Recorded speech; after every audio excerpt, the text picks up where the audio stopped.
Okay, welcome everybody to the second week. I just have a few things that I'm going to go over with you. Let me just start with this. Okay, so the first thing that I want to do is I want to go over a few reminders. So there's a little bit of confusion this week with the assignment. So there was a little bit of problem with the time that was listed on the website that we use. So all assignments are actually due at 11:59 p.m. on Sunday. Okay, so I apologize for the confusion for that. I looked into it this morning and I figured out what the problem was. So the main problem is actually, so you have the incorrect time zones in your profiles. Okay, so what you'll need to do is, if I can find it. Okay. If you go to Neo LMS, so you can go to your profile, okay? And so once you're at your profile, you can actually go to settings, scroll down, and then you'll see time zone. Okay, so right now, mine was in the East Coast, and it showed that everything was due at 4:49 a.m., like all of yours did this morning. Once I changed it to Hawaii, it changed it back to the appropriate time. So the website itself is in Hawaii time, but your profiles were listing all the due dates in Eastern time. So that's just a note. So something you might want to do just to make it easier for yourself as you go on in the semester. Okay. Okay, so let's go ahead and get started. Okay, so the basics. Okay, so with motivation, we have two main schools of thought. Okay, so, or we had made two main schools of thought, and now they've been kind of combined. Okay, so we have the first one, which is the cognitive school. So that's what the chapter that you read for this week covered most of, okay? So basically the cognitive school of thought with motivation theory is interested in how our perceptions and our cognition shape our behavior.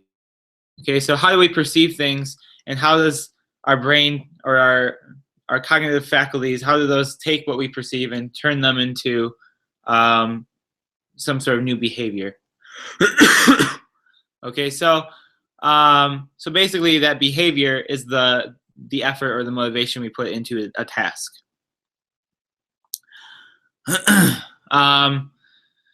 So another thing, so social environment. So they do mention, so social environment is also part of the cognitive school of thought. However, it's kind of like a generalized idea. Okay, so the brain perceives the social context, okay? But the focus is not on the social context itself, but what the brain does with the social context. So whatever we perceive, the idea is that it undergoes some sort of mental process, and then and then it becomes some sort of a motive or effort into a task. Okay. The next thing that we look at is the social kind of school of thought with motivation. Okay, so this looks at things like norms. So what do we consider as normal as a culture? Group relations, so how do we interact with people around us? How does that influence our behavior, etc. So we'll talk about that a little bit later in the lecture. And the idea here is that the social factors actually have a direct influence on motivation. Okay, so they're actually separate factors that not only have an impact on the cognitive processes, but also have an impact on motivation itself. Okay, so it's a little bit confusing because it's especially in my mind, I don't really tease the two apart anymore because I view them as kind of linked together and both have an effect on motivation. But there is that slight difference there. that you should know. Okay, so we're going to start by talking with the cognitive revolution. Okay, so this was one of the major kind of psychological or major movements in psychology that really began to focus on processing and how things go on in the brain and how that affects behavior. Okay, so we look at mental structures, beliefs, and processing mechanisms of shaping behavior. So motivation in this situation is kind of viewed as within the individual. Okay, so it's not something that is impacted by outside forces, but it's something that the individual comes up with on their own through their own mental processes. Okay, so we have with this kind of the rise of what became kind of like the basic framework of motivational theory as we see it today. So we have the expectancy value frameworks. Okay, and so basically that kind of boils down into this formula that psychologists came up with that goes like expectancy times value equals motivation. Okay, and with expectancy value, what we mean is expectancy is kind of the expectancy of success. So how likely are you, or do you view yourself to achieve a task that you're given to do? Okay, so if you're given the opportunity to take an honors class, for instance, in college, do you expect yourself to perform well in that class? The value part is actually it goes beyond whether you expect to succeed, but whether or not it's actually worthwhile to even try to succeed. So is it important to the person that they succeed in this certain task or whatever is given to them to do? So for instance, if you think that you can succeed in an honors class, is it actually worthwhile? Like, do you actually perceive it as being something that will help you get into graduate school, get a job later on, something like that? Do you actually think that it will be that will enhance your learning and make you a better person? That type of thing would be like a value that you attach to it. Okay, so that's the expectancy value theory at like the very basic level. And then so what we look at here is we kind of see Atkinson kind of adds to it like this idea of like achievement. So achievement motivation is kind of what the term that he coined. And so that kind of takes the expectancy and the value and adds it to the need for achievement. So do we feel the need to achieve? So it's different from the value.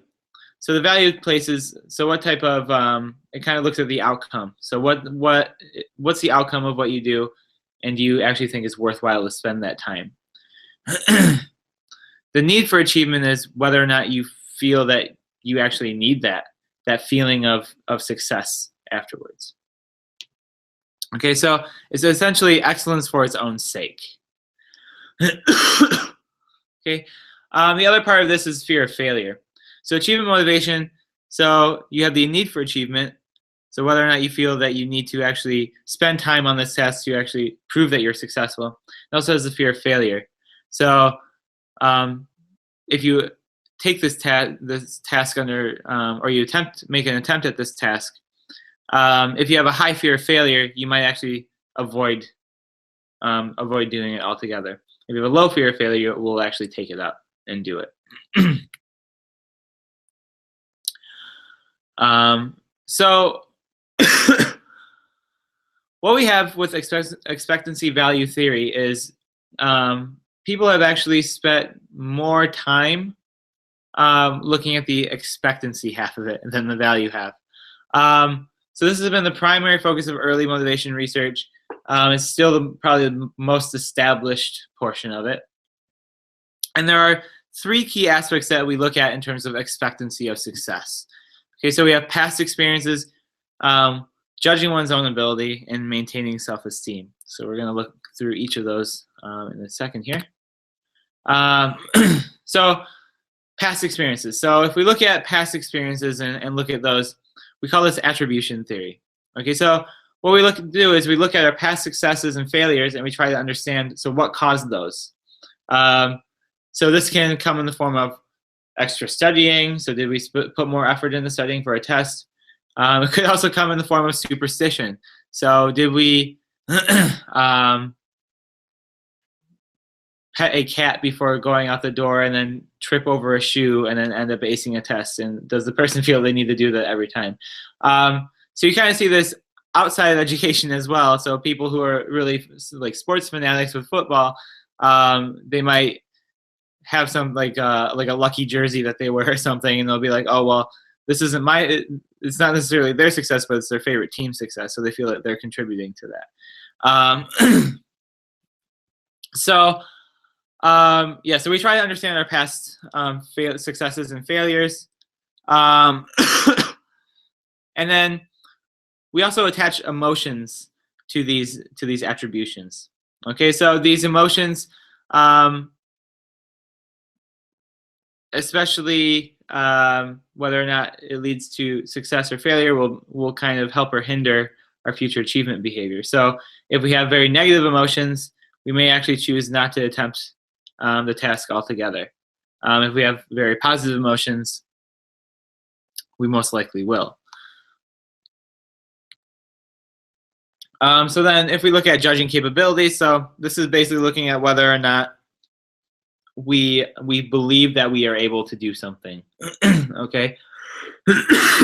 So do we have the competence or the ability? So in this case, we have self-efficacy theory. Okay, so self-efficacy theory basically looks at your sense of self-efficacy, so your ability. So whether or not you feel you are competent or not will actually influence the choice of activities you attempt. It'll also look at whether or not you aspire to do those activities, whether you feel it's important, and the effort you put into it. So we have those three aspects kind of really all related to our self-evaluation of our capabilities. Unfortunately, so our beliefs are always indirectly related to our actual ability. So oftentimes people will believe they actually have less ability than they actually do. So that can actually be a hindrance, because it can actually make it so that even though they have the evidence to the contrary, because people might be perfectionists or something like that, they actually might forego doing some sort of an activity to avoid a sense of failure in case they don't do it because they don't think they can do it. So this is actually indirectly related to actual ability because it's more related to our own self-persuasion or our personality. So when we think about self-efficacy, we look at it in terms of high and low. I mean, it's not a continuum, but for the most part, if you have a higher self-efficacy, well, we'll start with lower. So if you have the lower self-efficacy, so you have difficulty, you'll see difficult tasks as threats. Okay, so they're going to be threats to yourself, I guess. So if you think about it as like face saving, so you might see a difficult task and be like, no, I'm not going to do that. So it kind of makes it so that you don't have to face up to failure in the event that you fail at the task. So you can dwell on deficiencies and obstacles. So if you have low self-efficacy, you might make it to you might be doing the task and then realize that you don't know how to do something. So for instance, if you're learning French and you don't know how to say like the imperfect, you might actually just kind of focus on that deficiency rather than push through and complete the rest of the task. Okay, so you're more likely to give in to obstacles like that.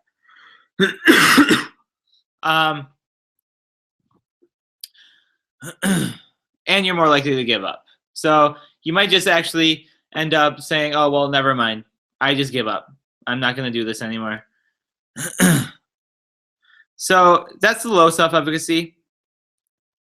With high self-efficacy, you can actually you actually tend to approach threatening tasks with more confidence. So you don't really see them as threats. You see them as challenges that you can overcome. You maintain task diagnostic focus instead of a self-diagnostic focus. So instead of looking at your own deficiencies or the obstacles that are in your way, you have focus on the task and whether or not you can actually get through it. So you kind of problem solve. And then you are more likely, so you're less likely to give up as well. So you're going to sustain your effort.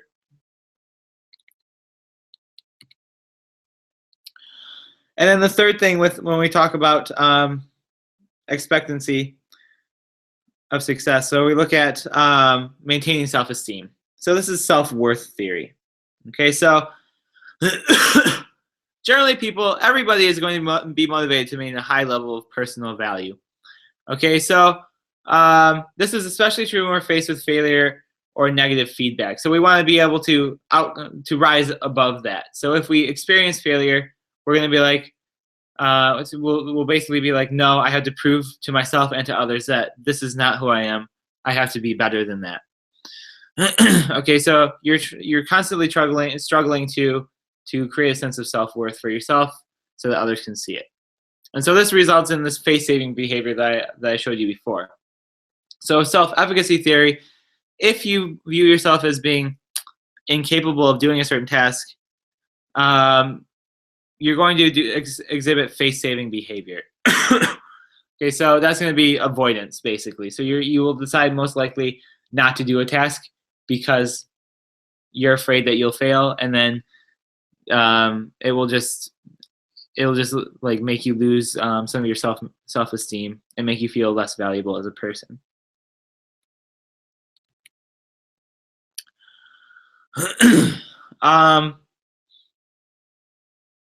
So like I said, the poor performance imposes a threat to your self-esteem. So yeah, you stand to maintain self-esteem by not trying, and then failure results from no effort instead of no ability in that case.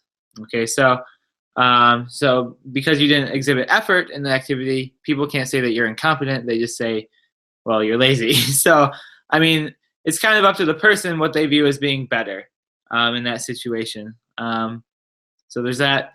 Yeah, and as I've already stated, so it's strongly linked to self-efficacy theory. So if you don't think you're competent, you're not going to try. Okay.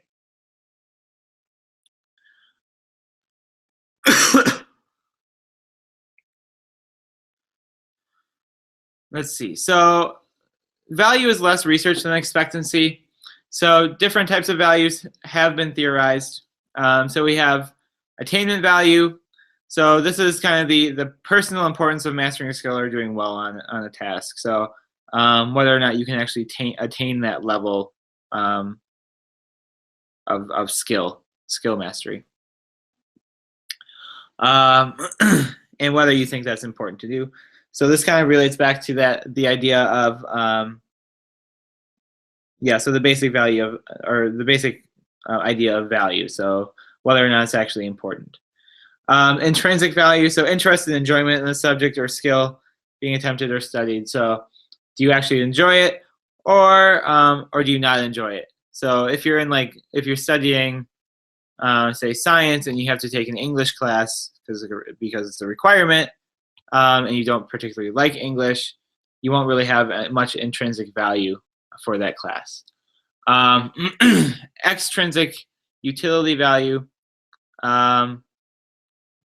is basically how well a task relates to current or future goals. Okay, so what use can this task be to you? Okay, so how will this affect you? How will this go on outside of you? Okay, and then we have cost.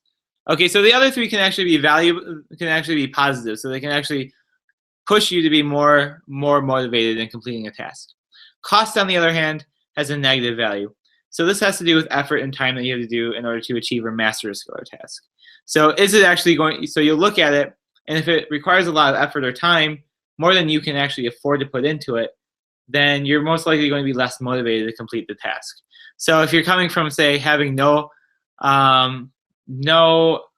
experience in learning Russian at all, it's going to cost you a significant amount of effort and time to first learn the alphabet and the pronunciation, and then go from there.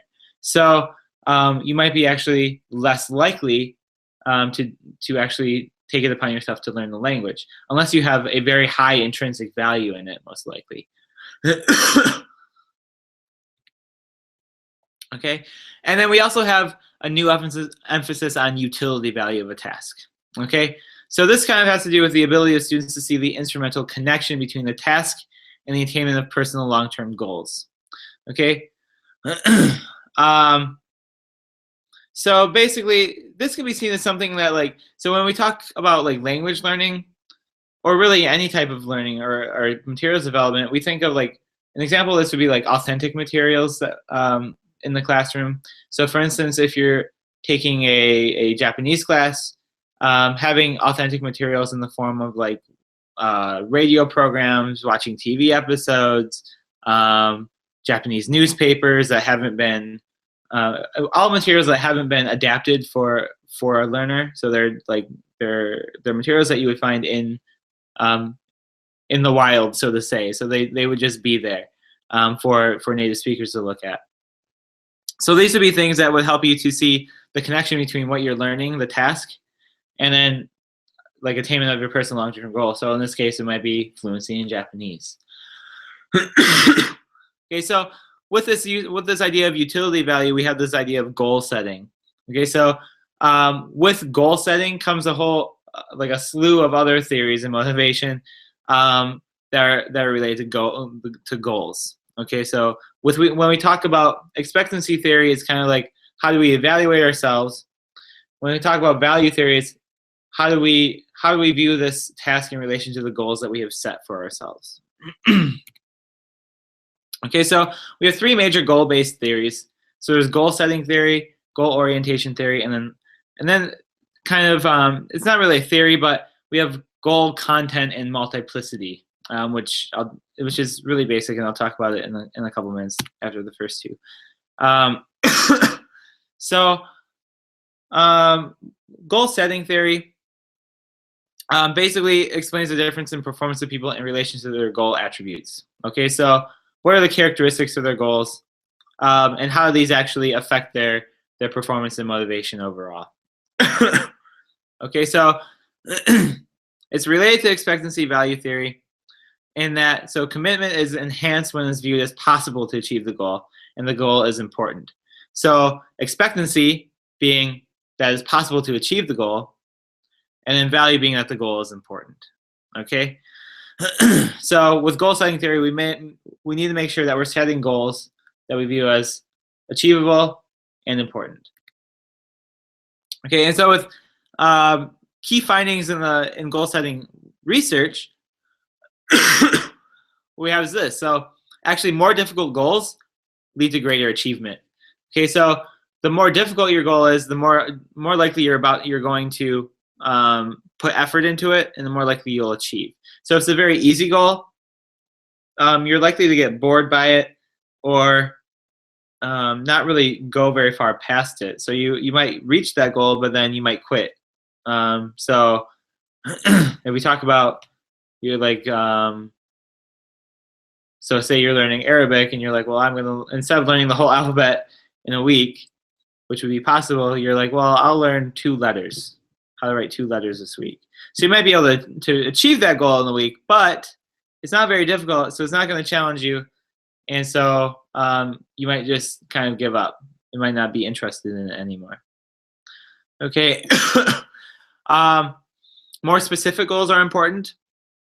So this leads to more precise regulation of performance. So you'll be able to more accurately monitor how you are performing in relation to your goal.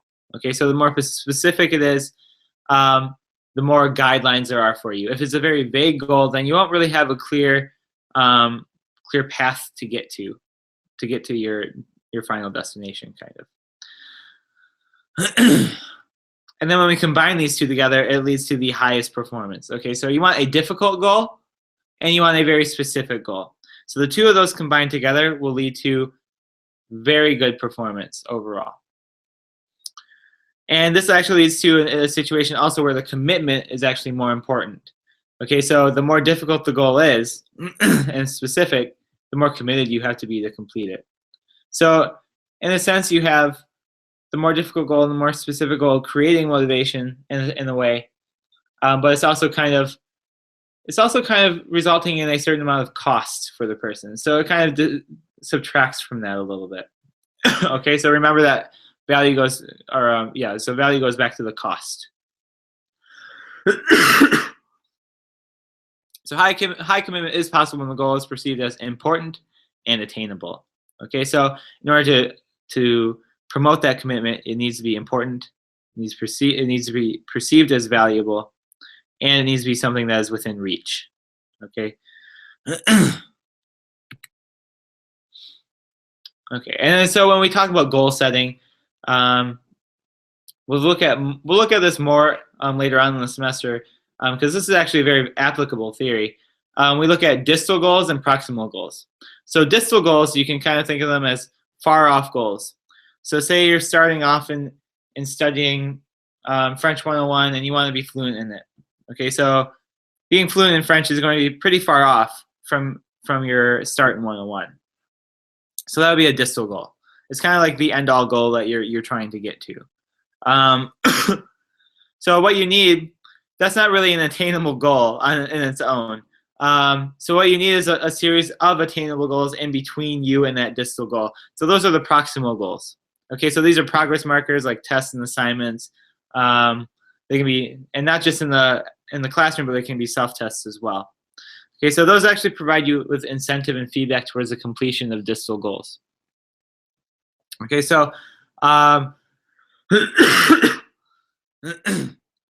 yeah, so they're kind of like stepping stones if you think about it in that way. So you can kind of think of it as like you're on one bank of a lake and the distal goal is on the other.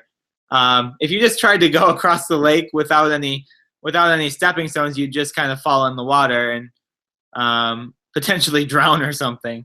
But if you have proximal goals, they kind of serve as a stepping stone so that you can make your way across the lake and eventually get to that goal, that distal goal. So it's all about attainable goals. Okay, the next theory we have is goal orientation theory. So we have two contrasting achievement goal constructs. So we have the mastery orientation. So this is focused on learning the actual content and mastering it. And you have the performance orientation. So this is focused on demonstrating your ability and getting good grades or outdoing others. So you want to demonstrate your ability to your teacher or your classmates or to your colleagues or whatever, so that you can kind of make yourself look better to them. So that you get kind of like accolades from them, which will kind of meant to keep you going. Okay. So with the master orientation, effort will lead to success and will lead to self-improvement and personal growth. So the idea here is a mastery orientation will result from effort that you do. And then performance orientation. So learning is only a means to an end of achieving some sort of goal. It also means to receive public recognition. So the more you learn, the more public recognition you get. So the more external influences are there. Okay, both of these actually have mastery. Both mastery and performance orientations have approach and avoidance functions attached to them. So to give some examples, so if you have mastery approach, so basically your idea here is to learn and become fluent in a language because you're interested in it and want to converse with others. Compare that to mastery avoidance presented by the teacher. Okay, so you can kind of think about this in like a behavioral sense. So yeah, so approach and avoidance. So avoidance comes directly from the behaviorist school of thought. So you want to avoid some sort of a punishment. Okay, and so with mastery approach, you're actually, with both of these, you're kind of interested in the language and the culture and whatnot, but the underlying goal is different. Okay, so you might say mastery approach is actually a more positive goal because you want to become fluent and converse with others. You're not really concerned about getting in trouble for misunderstanding. With mastery avoidance, you also might have those same interests, but the primary goal, the thing that trumps those, is that you want to avoid misunderstanding. On the other side, so you have performance approach. So the goal is to demonstrate to the teacher and classmates that you're better at learning a language than the other students. Okay, so approach is generally seen as maybe a little bit more positive in nature, and then avoidance. So performance avoidance would be the goal is to avoid appearing incompetent. Okay. Hope that makes sense. If not, feel free. You can email me always. I just want to remind you of that. And I will open up a forum so that you can post questions for me to answer as well. I'll check that periodically through the week. Probably not every day, but maybe every other day or so. Okay, and finally, goal, content, and multiplicity. Okay, so in a nutshell, this is basically looking at how the content of students' goals. So trying to learn, trying to make friends, trying to avoid punishment, et cetera, et cetera. So you look at the content of those goals and you see how they all interact with each other. Okay, so the idea here is that with the multiplicity is that the content in the goals, there can be a lot of it. Okay, so you can have try and learn to make friends. You can have try and learn to make friends, avoid punishment. You can try and learn, make friends, avoid punishment. Prove that you can outdo others.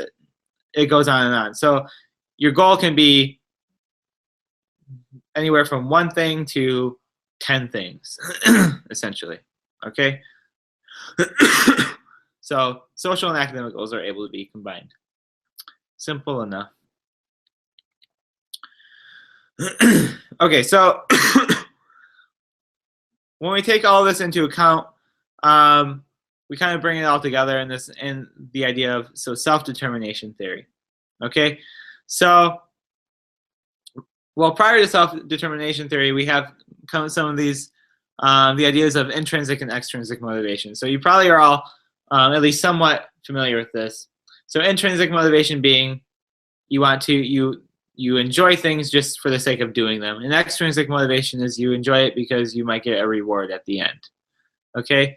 We also have amotivation, which means you have no motivation at all. Okay, so so for instance, if there was a prize in watching grass grow for whoever can watch grass grow for the longest, I'm pretty sure most of you would have no motivation to do that. So that would be an example, not a great one, but an example of a lack of amotivation. Okay. So these exist in three hierarchical levels. So you have a global motivation, so general orientation to interact with the environment. Okay, so you're interested in going out and talking to others. Okay, or going to other contexts and applying it to other contexts. Okay, you want to interact with everything. Contextual. So engagement in particular spheres of human activity, so home, classroom, with peers, on the playground, something like that. And then the situational would be, so specific activities at particular times. So you can think of this basically like in terms of like who you're interacting with. Okay, so teachers or students or peers. Things like that. Okay, and then when we have intrinsic motivation, we have three subtypes there too. So you have learning, achievement, and experience stimulation. So learning has to do with satisfying one's curiosity. Achievement has to do with surpassing oneself. So not others, just yourself. Okay, so you want to prove to yourself that you can go above and beyond. So this actually. Oh yeah, and then experience stimulation is you experience kind of pleasantness just from learning itself. Okay, so some of these things you can actually see an application outside of strictly learning or office settings. So for instance, achievement. We'll talk more about this later, and the idea of like imagery, but sports. People who play sports, like professional sports or college sports, the idea is that they want to surpass themselves. Intrinsic and so what was found was like intrinsic and extrinsic. That dichotomy was too simplistic, and So they actually decided to, so one person actually decided to create self-determination theory, which kind of put it on a continuum. So you have, in this theory, you have extrinsic forms of motivation. So they're put on a continuum. And then, so you have different degrees of external control and internal regulation there. Okay, so there's no longer this dichotomy, but things are placed along a line. And things can actually go from being extrinsic to intrinsic. So they can become extrinsic and then become more and more internalized as they're used. So you have 4 types of extrinsic motivation. So the first one, which is on probably the farthest end of the continuum, if you think about the most extrinsic, the external regulation. So this is the least self-determined form of extrinsic motivation, and it's entirely external. Okay, so it's based on rewards and threats only. Okay, so there's that. The next one would be like the introjected regulation. So the external rules in this case, so you no longer just view them as rewards and threats, but you're viewing them as norms. So you kind of have started internalizing them a little bit, and you follow them kind of. You still have the idea of like threats being there, but you kind of follow them to prevent guilt to a certain extent. We have identified regulation, which is the next step. So this is the engagement in activity because behavior is identified with and highly valued. Okay, so so you may have once viewed something as being a norm that you did to prevent guilt for not doing it, but then you actually became more engaged in it and you began to identify with it. Okay, so the idea is like you're assimilating with this idea. And then the most advanced form would be the integrated regulation. So it's been completely integrated within your internal system, kind of. So the behavior is assimilated with other values, needs, and with your other values, needs, and identity.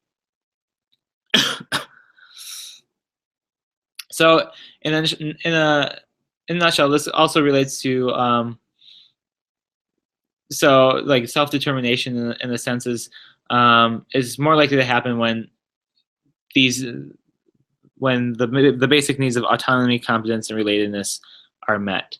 Okay, so going back to this, so the 4 types of extrinsic motivation, you're more likely to go from external regulation to integrated regulation if you have autonomy, competence, and relatedness.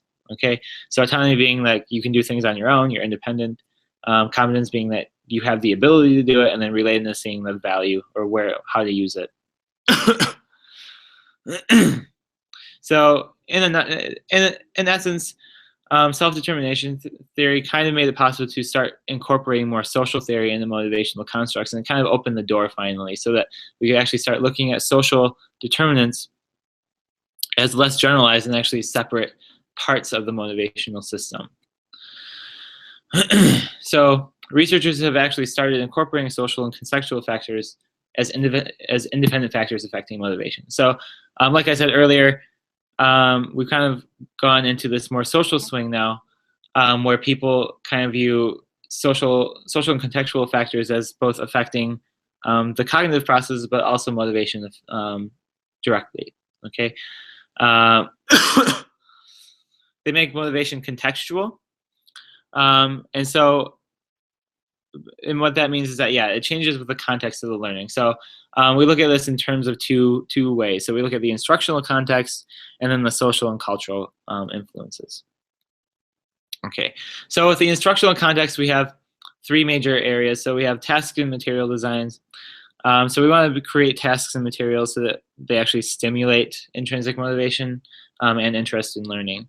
So I'll have, when we get into the more application-based part of this course, I'll have some examples of materials and lessons that do this, which will be important for those of you who choose the second option for your final project, or the first option. And then we have evaluation practices. So this is pretty self-explanatory. How do you test students and what do you do with the testing results? So a lot of times in schools, we'll use those to track students and figure out where they place in relation to others. And then we can also use grouping structures. So grouping structures can also have an impact on motivation. And that's because they actually provide subtle cues to students that tell them about their capabilities and what they are actually able to do.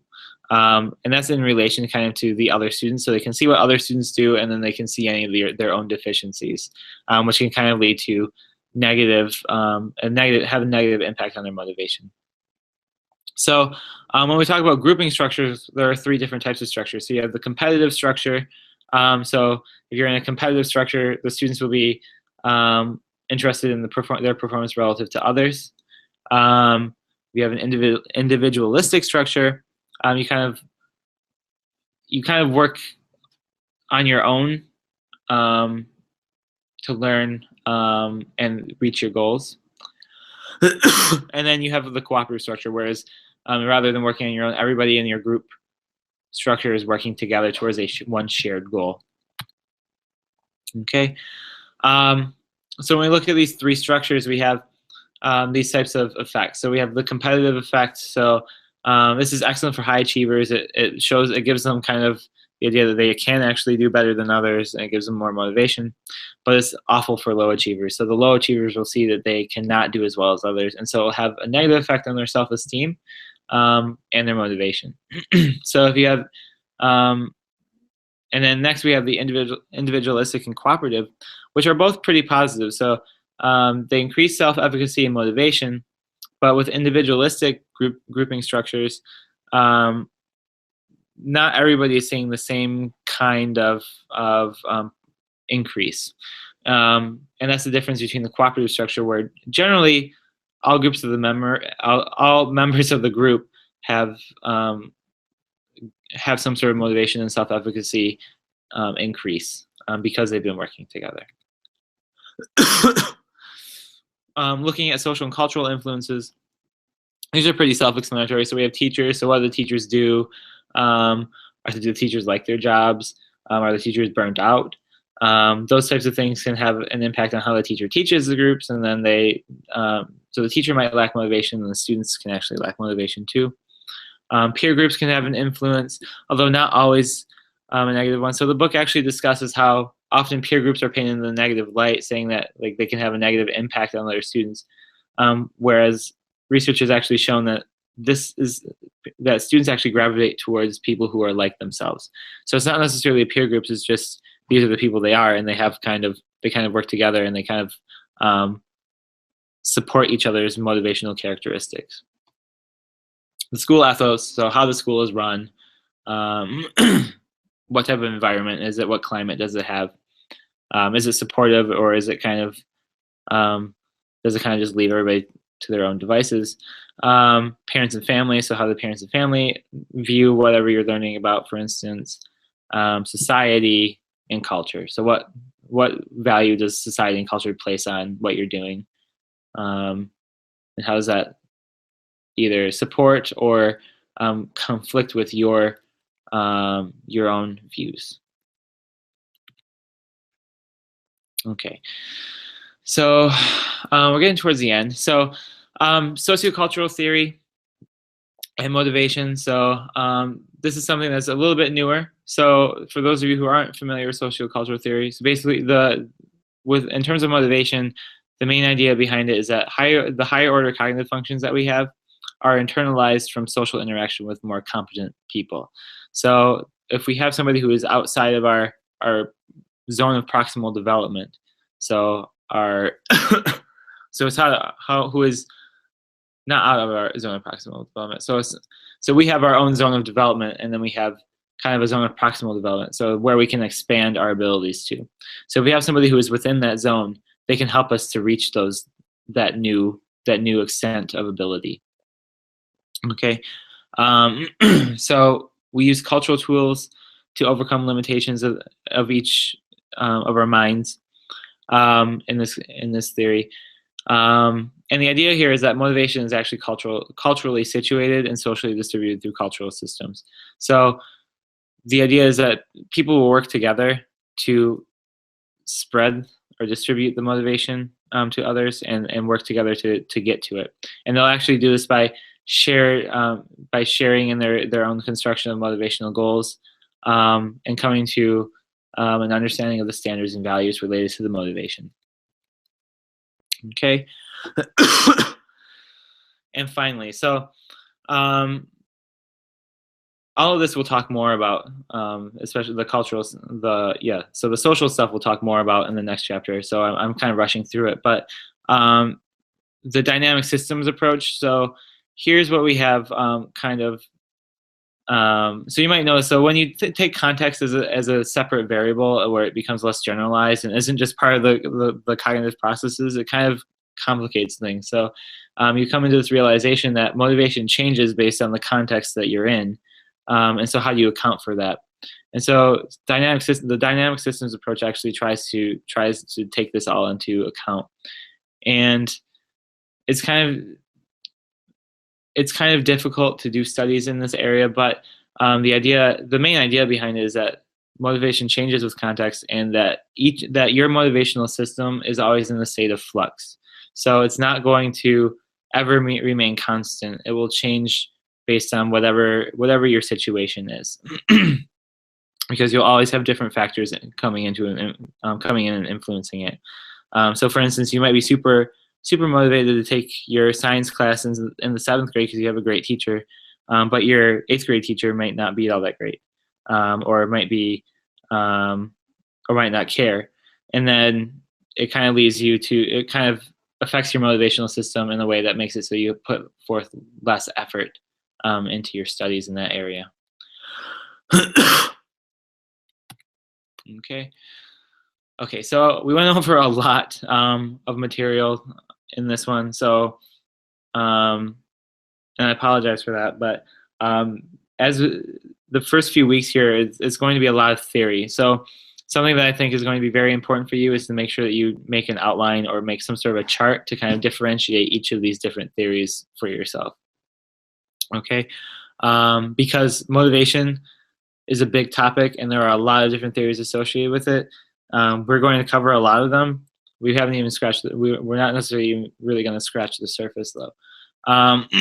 So make sure that you're keeping all of this straight, especially since some of your assignments later on, so your like reading quizzes, will actually come back to these.